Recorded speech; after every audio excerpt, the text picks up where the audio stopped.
Hello दोस्तों, आज मैं सभी एमपीपीएससी एस्पायरेंट्स के लिए यह टॉपिक लिया है और इस टॉपिक का नाम है द अचीवमेंट ऑफ किंग भोज। दोस्तों, आप जानते हैं कि हिंदुस्तान में दो महत्वपूर्ण राजा हुए हैं जो लोगों के दिलो दिमाग पर छाया हुआ है, आज भी छाया हुआ है। हालांकि 1000 से ज़्यादा समय बीत चुके हैं। एक राजा विक्रमादित्य और दूसरा राजा भोज। तो दोस्तों, ये एमपीपीएससी के सिलेबस में है और राजा भोज का जो व्यक्तित्व है, जो उनका अचीवमेंट है, वो मल्टी डायमेंशनल है। ना केवल उन्होंने मिलिट्री अभियान किया, बल्कि उन्होंने संस्कृति के क्षेत्र में काफ़ी योगदान दिया। वो खुद एक वर्सटाइल राइटर थे। बहुत सारी किताबें उन्होंने लिखी, बहुत सारे विद्वानों को उन्होंने अपने राज्य में संरक्षण दिया, बड़े बड़े झील खुदवाए और जिसके अवशेष अभी भी हमें मिलते हैं। तो कुल मिलाकर के राजा भोज का जो पर्सनैलिटी था वो मल्टी डायमेंशनल था और अक्सर इस पर क्वेश्चन आते हैं। तो आज मैं राजा भोज के बारे में आपको बताऊंगा। दोस्तों, जैसा आप जानते हैं कि राजा भोज परमार डायनेस्टी का राजा था और इसका जो पीरियड है वो 1010 से लेकर के 1055 एडी तक का है। मतलब कुल 45 साल उन्होंने शासन किया, बहुत लंबा शासन किया उन्होंने। तो आज परमार डायनेस्टी आप जानते हैं कि उसका राजधानी जो है पहले उज्जैनी हुआ करता था, उसके बाद में धारा नगरी हुआ, जो आजकल धार जिसको बोला जाता है। और कुछ समय के लिए मांडू भी उनकी राजधानी थी परमार डायनेस्टी की, जिसको कि पुराने जमाने में मांडप बोलते थे। तो दोस्तों, अपने उत्कर्ष काल में राजा भोज के पीरियड में परमार डायनेस्टी का जो क्षेत्राधिकार था वो काफी विशाल हो गया था। जैसे उत्तर में चित्तौड़, दक्षिण में कोंकण, पूरब में बिरसा और पश्चिम में साबरमती रिवर। ये चार महत्वपूर्ण ये बाउंड्री लाइन है जिसको कि आपको याद रखना होगा। तो दोस्तों, ये जो बाउंड्री लाइन है आप जो देख रहे हैं वो सेंट्रल इंडिया और वेस्टर्न इंडिया का हिस्सा राजा भोज के समय में उनके पास था।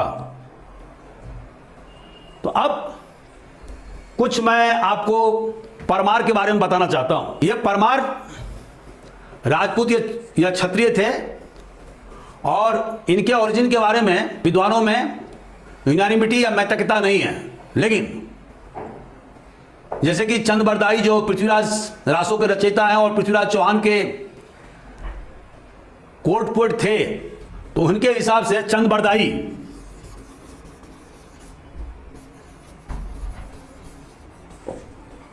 और उन्होंने किताब क्या लिखा था, पृथ्वीराज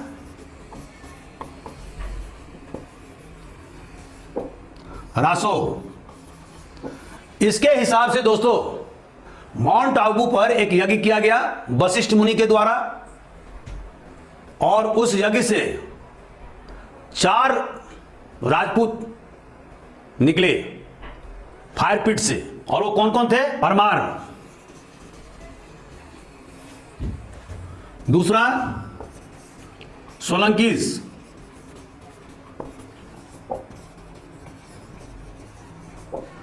तीसरा प्रतिहार,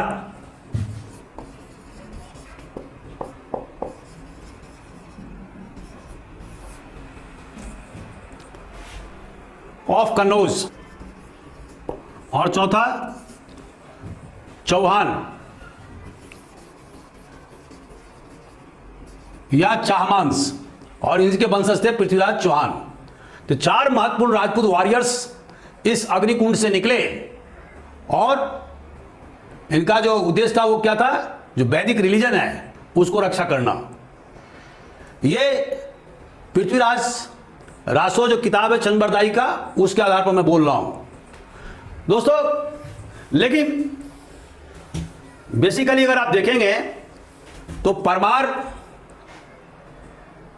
राजपूत राष्ट्रकूटास का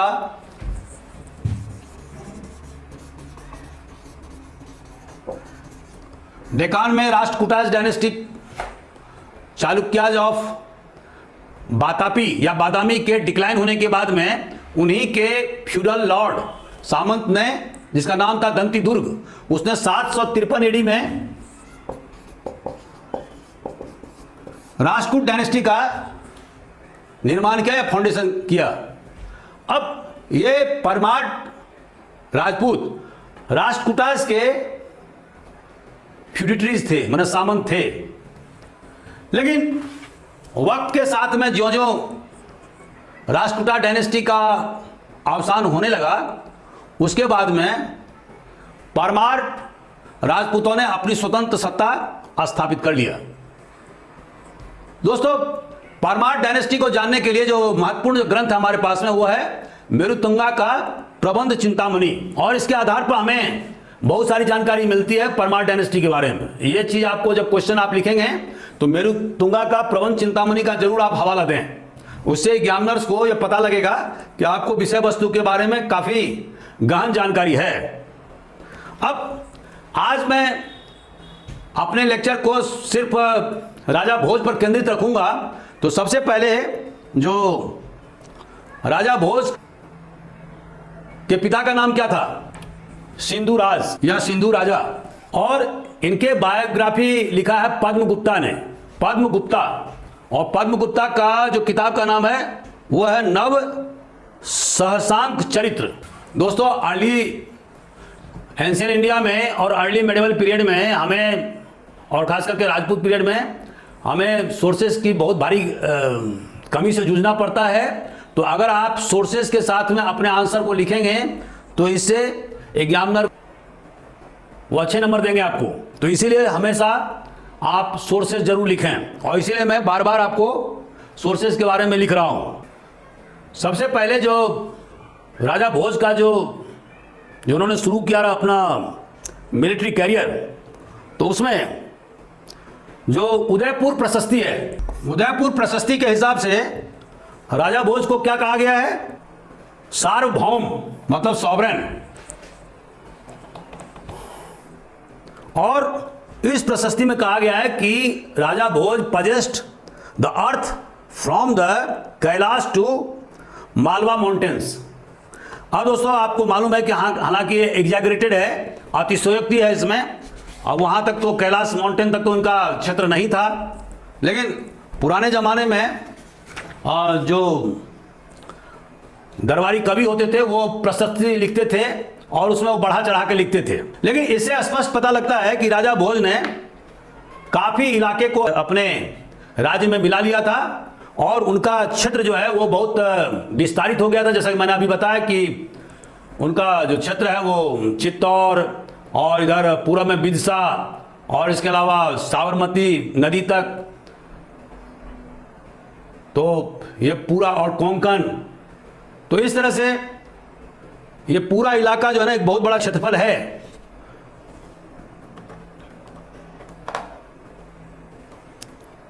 तो कैलाश टू मालवा हिल्स जो लिखा गया है माउंटेन, वो अतिशयोक्ति है, लेकिन इस बात से इनकार नहीं किया जा सकता है कि उन्होंने काफी क्षेत्र विस्तार किया। दोस्तों, अभी जो उनका जो मिलिट्री एक्सप्लॉइट्स है वो क्या क्या है, वो कुछ महत्व, हालांकि वो अपने 45 साल के शासन में उन्होंने काफी युद्ध किया, सारे जो उनके पड़ोसी राज्य थे उनके साथ में उनको युद्ध करना पड़ा अपने क्षेत्र विस्तार करने के लिए। अपने जीवन के अंतिम समय में उन्हें चालुक्या ऑफ कल्याणी के राजा सोमेश्वर फर्स्ट से हारना पड़ा, और सोमेश्वर फर्स्ट ने उज्जैन को, धार को और मांडू या जिसको आजकल मांडू कहते हैं, इन इलाकों को लूटा। और वहां से भागना पड़ा उन्हें। और उसके बाद में जब सोमेश्वर फर्स्ट वापस चला गया, उसके बाद में पुनः अपने राज्य को स्थापित किया। ये उनके जो अंतिम समय का जो पीरियड था वो काफी तकलीफदेह है, लेकिन शुरुआती समय में उन्होंने क्या क्या महत्वपूर्ण अचीवमेंट किए उसके बारे में हम बताएंगे आपको। पहला, इन्वेशन ऑफ लता इन 1018। एंड लता कहां है? South Gujarat. In ancient time Lata was called south Gujarat, दक्षिणी गुजरात। तो दक्षिणी गुजरात को उन्होंने जीता, जिसको लता कहते हैं। और उसके बाद में कोंकण जो अपर कोंकण है, जो आजकल महाराष्ट्र में है, उसको उन्होंने 2020 में जीता। और इसी तरह से उनका जो लड़ाई है वो चालुक्य ऑफ कल्याणी से हुआ, जिसको वेस्टर्न चालुक्य कहते हैं। उसके बारे में अभी आपको बताएंगे। उसके बाद में उन्होंने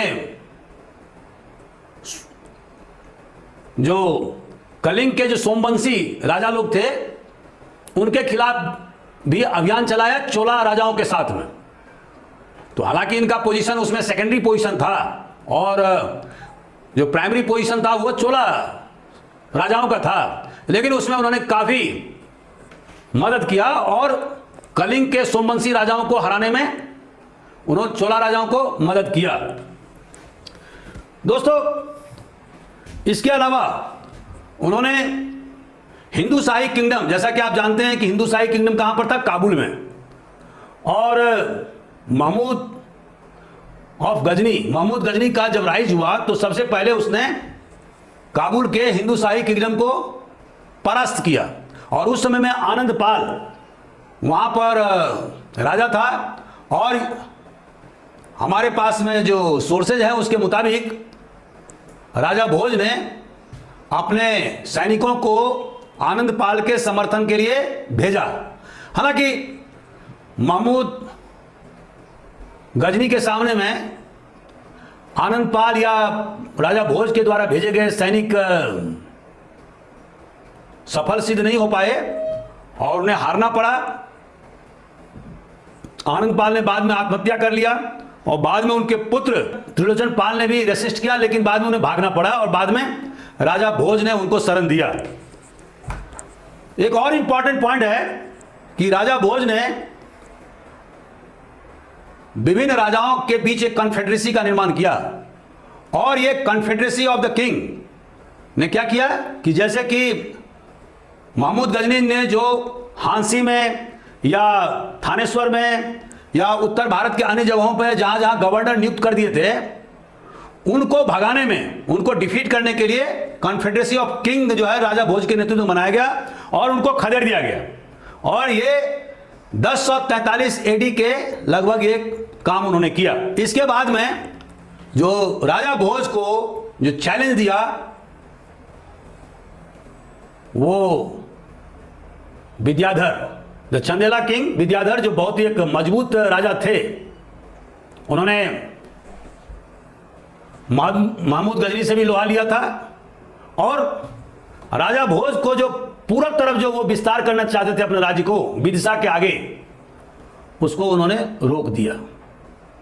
और जब तक विद्याधर जीवित रहे तब तक ईस्टवार्ड एक्सपेंशन राजा भोज नहीं कर पाए। एक और इंपॉर्टेंट पॉइंट है, कलचुरी राजा गंगेदेव को इन्होंने हराया। अब ये निश्चित नहीं है कि वेस्टर्न चालुक्य को से युद्ध लड़ने से पहले इन्होंने हराया या बाद में हराया, लेकिन यह फैक्ट है कि उन्होंने गंगेदेव को, जो चालुक्य किंग था जिसका की राजधानी त्रिपुरी था, इसके बारे में भी एक दिन क्लास लेंगे आपको, क्योंकि यह भी मध्य प्रदेश से रिलेटेड राजवंश है। चंडेला भी मध्य प्रदेश से रिलेटेड राजवंश है। तो 3 राजवंश के बारे में मैं आपको बताऊंगा। आज तो परमार राजवंश के बारे में बता रहा हूं और बाकी दिनों में इन दोनों राजवंश को बताऊंगा। तो दोस्तों, राजा भोज ने गंगेय देव के साथ मिलकर के फिर वेस्टर्न चालुक्य से युद्ध किया। कुछ लोगों का कहना है कि उन्होंने हरा दिया, लेकिन कुछ लोगों का कहना है कि काफी दिनों तक युद्ध होने के बाद भी जयसिंह सेकंड को नहीं हरा पाए। तो कहने का आशय यह है कि 1019 ईस्वी के लगभग में राजा भोज ने वेस्टर्न चालुक्य माने चालुक्य ऑफ कल्याणी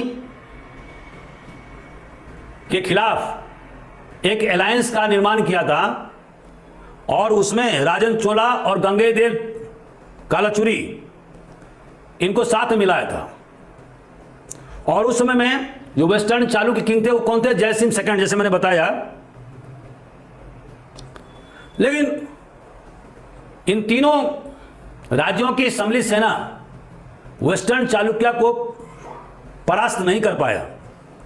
हालांकि इसके बारे में यूनानिमिटी नहीं है। कुछ इतिहासकारों का कहना है कि शुरुआती समय में असफलता मिलने के बाद के समय में करीब 1028 ईस्वी के लगभग में राजा भोज वेस्टर्न चालुक्य को पराजित करने में सफल रहे। उसी तरह से जो अभी मैंने बताया कि विभिन्न प्रकार के उनके द्वारा एक्सप्लॉइट्स किए गए थे, मिलिट्री कंक्वेस्ट किए गए थे, कुछ में उन्हें सफलता मिली और कुछ में सफलता नहीं मिली। राजा भोज ने विजय राम, ये शाकंभरी के चौहान नरेश थे, उनको भी उन्होंने परास्त किया। और नाडुला के चौहान, हालांकि आपको मालूम होना चाहिए कि चौहान वंश के लोग 5 जगह अलग अलग ठिकाना स्थापित किया था राजस्थान में। तो एक चौहान ऑफ नाडुला भी बोलते हैं उसको, या नाडोल, तो उसको भी हराया। लेकिन फाइनली राजा भोज को या उनके जनरल को रिट्रीट करना पड़ा, पीछे हटना पड़ा। जैसे मैंने बताया 1042 एडी के लगभग में सोमेश्वर फर्स्ट जो चालुक्य किंग था, वेस्टर्न चालुक्य किंग, उसके नेतृत्व में राजा भोज की नगरी धार, उज्जैन और मांडू, यहां पर उन्होंने चढ़ाई का आक्रमण किया और तीनों शहरों को लूटा उन्होंने। और it was a major setback for the Parmar dynasty. हालांकि राजा भोज और कलचुरी के गंगेय देव के साथ में उनका अलायंस था, लेकिन उसके बाद भी वेस्टर्न चालुक्य राजा सोमेश्वर फर्स्ट को हराने में या रोकने में ये लोग सफल नहीं हो पाए। और इस चीज की जानकारी हमें उदयपुर प्रशस्ति से मिलती है। जीवन के अंतिम काल में, जैसा मैंने अभी बताया कि राजा भोज को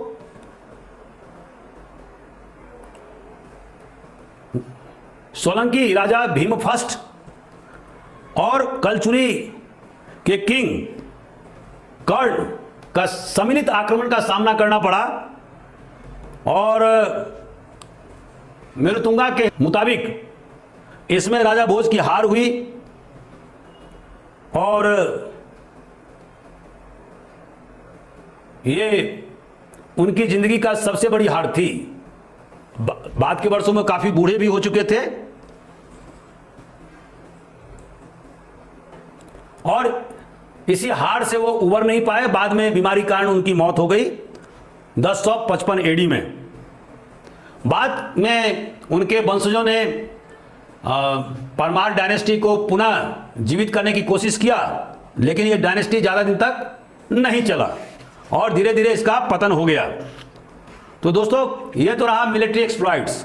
अब मैं बात करूंगा कि राजा भोज ने क्या क्या कल्चरल कंट्रीब्यूशन किया। अब जैसे कि आप जानते हैं कि वो एक निष्णात विद्वान थे, बहुत सारी किताब उन्होंने लिखी हैं और बहुत सारे विद्वानों को उन्होंने संरक्षण दिया। बाद के वर्षों में जो हिंदुस्तान में राजा हुए, हिंदू राजा, खास करके विजयनगर के राजा कृष्णदेव राय या देवराय वगैरह, उन्होंने राजा भोज के को इमुलेट किया। उनके जो कल्चरल जो कंट्रीब्यूशन है उसको उन्होंने इमुलेट करने, नकल करने की कोशिश किया और उसी के अनुसार काम करना शुरू किया। बहुत सारे राजाओं ने बाद में अपने नाम के आगे भोज का टाइटल रखना शुरू किया, जैसे कि अभिनव भोज या सकल काल भोज, मतलब भोज ऑफ ऑल द आर्ट्स, सकल कला भोज मतलब भोज ऑफ ऑल आर्ट्स। ये टाइप का जो इस टाइप का जो टाइटल है वो हिंदुस्तान में हिंदू राजाओं के बीच काफी पॉपुलर हो गया। क्यों? कि राजा भोज खुद एक पॉलीमैथ थे। पॉलीमैथ मतलब होता है बहुत सारे विषयों का जानकार। उन्होंने बहुत सारे किताब लिखे, उनके द्वारा भोजपुर नगर की स्थापना की गई जो अभी भी विद्यमान है, और वहां पर भोजेश्वर मंदिर का निर्माण किया गया जहां पर कि शिवलिंग, सबसे बड़ा शिवलिंग स्थापित किया गया जो अभी विद्यमान है। और बेतवा नदी को पर बांध करके वहां पर एक बहुत बड़ा झील का निर्माण किया गया था। बाद में 15वीं शताब्दी में हुसैन शाह ने वो डैम को काट दिया और उसे जो है झील समाप्त हो गया। उसके अलावा उन्होंने भोजशाला की स्थापना किया धारा नगरी में जो अभी भी विद्यमान है, और बाग देवी की मूर्ति वहां उन्होंने लगाई थी जो अभी लंदन के म्यूजियम में स्थित है। बहुत सारे इंस्क्रिप्शंस भोजशाला में लिखे गए हैं संस्कृत में, और उससे उनके अचीवमेंट के बारे में हमें पता चलता है। और यह अभी विवाद का भी केंद्र रहा है क्योंकि बाद के वर्षों में मुसलमानों ने वहां पर मस्जिद बना दिया, लेकिन एक्चुअली में वो राजा भोज के द्वारा जो उन्होंने जो साला जो विद्यालय जो खोला था संस्कृत विद्यालय वो है। कुछ लोगों का यह भी कहना है कि भोपाल जो अभी सिटी है उसकी भी स्थापना राजा भोज ने किया है। हालांकि कुछ लोगों का कहना है कि भोपाल शब्द भूपाल से उत्पन्न हुआ है। दोस्तों, राजा भोज ने अनेक प्रकार के ग्रंथों की रचना किया। हालांकि इतिहासकारों में इसमें यूनानिमिटी नहीं है, और कुछ इतिहासकारों का कहना है कि जब वो हमेशा युद्ध में ही संलग्न रहते थे, बिजी रहते थे, तो फिर इतने किताबों की रचना कैसे उनके द्वारा किया गया। यह भी संभव है कि बहुत सारी किताब दूसरे लेखकों ने लिखा हो और उनके नाम लिख दिए हों। तो पुराने ज़माने में ये सब भी चलता था। तो दोस्तों, लेकिन कुल मिलाकर यह है कि बहुत सारी किताब उनके द्वारा खुद लिखी गई है। कुछ इतिहासकारों का कहना है कि राजा भोज ने कुल 84 किताब लिखी, और इसमें जैसे गोविंद विलास पोएम है, कविता है, चारुचर्य, यह चारुचर्य जो है वो स्वास्थ्य संबंधी विषय पर आधारित है। नाम मलिका, ये नाम मलिका जो लेक्सिकोग्राफी है, मतलब डिक्शनरी, शब्दकोश।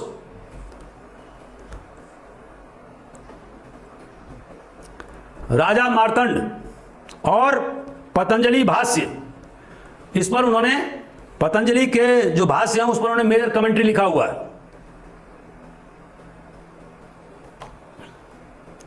तो इस तरह से जैसे Yukti Kalpataru, a work dealing with several topics including state craft, politics, city building, jewel testing, characteristics of books, ship building, ये सब चीज़ों का उसमें उल्लेख है। यहाँ पर इतने सारे किताबों को उल्लेख करना संभव नहीं है। तो कहने का आशय यह है कि राजा भोज ने बहुत सारी किताबें लिखी। उन सबसे बड़ी बात है कि उन्होंने विद्वानों को संरक्षण दिया, और बहुत सारे विद्वान उनसे लाभान्वित हुए, और उन्होंने अनेक प्रकार की किताबें उनके पीरियड में लिखा। दान भी काफ़ी उन्होंने, दानशील भी राजा थे वो, काफ़ी लोगों को दान दिया उन्होंने। रिलीजन के मामले में वो शैव संप्रदाय से आते थे और शिव भगवान के भक्त थे। जो हमारे पास में उदयपुर इंस्क्रिप्शन है उसके मुताबिक राजा भोज एक बहुत बड़े बिल्डर थे। अनेक प्रकार के टेम्पल में मंदिरों का निर्माण उनके द्वारा किया गया, और जैसे मैंने अभी बताया कि बहुत शहरों का भी निर्माण उन्होंने किया। धारा नगरी को उन्होंने राजधानी बनाया। मांडुप, या जिसको उस जमाने में मांडप कहते थे, उसको भी उन्होंने जबरदस्त शहर का आकार दिया। बाद में मुसलमान शासकों ने मांडू को राजधानी बनाया। तो इस तरह से हम देखते हैं कि एक मल्टी डायमेंशनल पर्सनैलिटी के व्यक्ति थे राजा भोज, जो मिलिट्री जनरलशिप में अपने अंतिम दिनों को छोड़ करके उन्होंने अपने क्षेत्र के, अपने इलाके को विस्तार किया और उसके साथ साथ उन्होंने सांस्कृतिक संवर्धन के लिए भी काफ़ी प्रयास किए। अनेक प्रकार के भवन निर्माण किया उन्होंने। बहुत सारे भवन अभी धार नगरी में उनके द्वारा बनाए गए अभी भी अक्षुण्ण हैं। किला अभी मौजूद है, झील अभी मौजूद है।